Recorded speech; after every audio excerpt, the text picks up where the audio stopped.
25 বছর পর সে পুরনো ইতিহাস আবার পুনরাবৃত্তি করতে এসেছিস। বেরো বেরো এদিকে, বের হ। সাইফুল, ও প্যাক ট্যাক জানো সব। বাইরে ভাই আপনি কিছু বই বললেন আজকে। কেমন দিলাম মিজান সরকারের কাছে?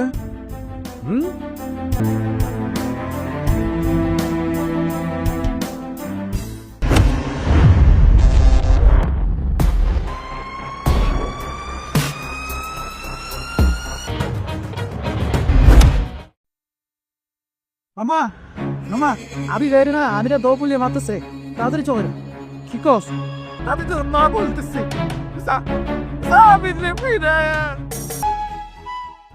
আবির, অনেক বেশি করে ফেলেছি, অনেক বেশি কষ্ট দিয়ে ফেলেছি তোকে। বড় এই দিনটার জন্য অপেক্ষা করছি। আবির, অনেক হয়েছে এবার আয়।